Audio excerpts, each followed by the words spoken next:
À Felice Bauer, Prague, le 17 novembre 1912. Ma chérie entre toutes. C'est moi qui suis le maudit des maudits. C'est à moi qu'on fait la réputation de t'avoir rendu malade, toi qui étais en bonne santé.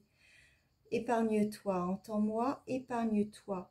Ce dont je me suis rendu coupable auprès de toi, rétablis-le en toi, pour l'amour de toi.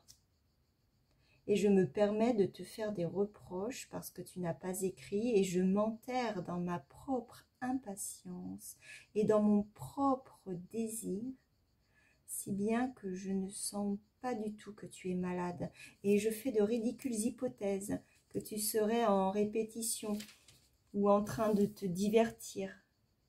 Vraiment, si nous étions séparés par des continents et que tu vives quelque part en Asie, nous ne pourrions pas être plus loin l'un de l'autre. Chacune de tes lettres est pour moi infinie, si petite soit-elle. Dieu, pourquoi tout se tourne-t-il sous ma plume aujourd'hui en reproche? Ta lettre d'aujourd'hui n'est pas petite, elle est 10 000 fois plus grande que ce que je mérite. Je la lis jusqu'à la signature et je la relis depuis le début, et il en va ainsi dans la plus belle des boucles. Mais en définitive, je dois quand même admettre qu'elle a un point final, que tu t'es levé et que tu es parti, pour moi, dans l'obscurité.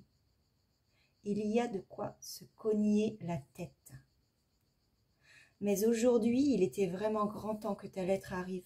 Je ne suis pas aussi décidée que toi, je ne voulais pas aller à Berlin, j'étais simplement décidée à ne pas me lever avant que la lettre arrive, et prendre cette décision ne requiert pas une force particulière. Je n'étais tout simplement pas capable de me lever du fait de ma tristesse.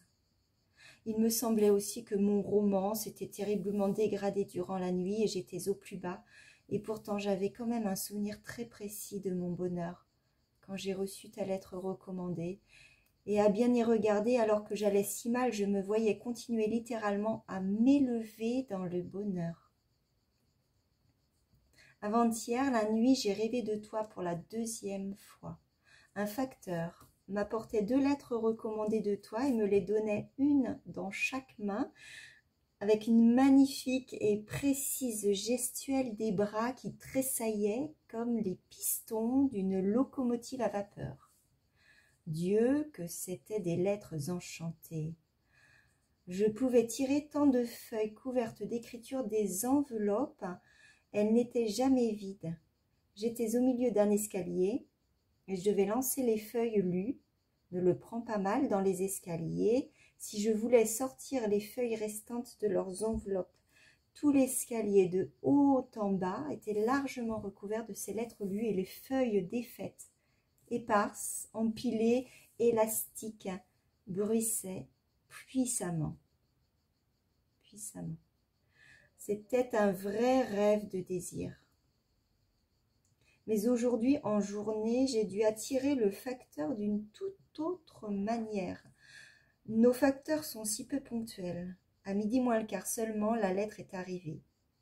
Par 10 fois, j'avais dû renvoyer depuis mon lit les personnes les plus diverses dans l'escalier, et moi-même, je ne devais pas me lever, comme si cela devait attirer la lettre.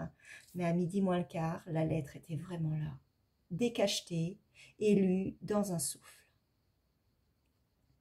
J'étais malheureux que tu sois malade, mais, et voici que ma nature se dévoile, j'aurais été bien plus malheureux si en bonne santé tu ne m'avais pas écrit. Mais maintenant nous nous sommes retrouvés et voulons, après une bonne poignée de main, nous guérir l'un l'autre, puis continuer à vivre sainement ensemble. Une fois de plus, je ne réponds à rien, mais les réponses sont en fait du ressort du discours oral. On ne devient pas avisé en écrivant. On peut, tout au plus, se faire une idée du bonheur. Je vais du reste encore t'écrire aujourd'hui, bien que je doive encore beaucoup circuler et transcrire une petite histoire qui m'est venue à l'esprit dans la désolation du lit et qui m'oppresse au plus profond. ton Franz. Ne sois pas impatiente, je ne téléphone en aucun cas. Ne le fais pas non plus, je ne le supporterai pas.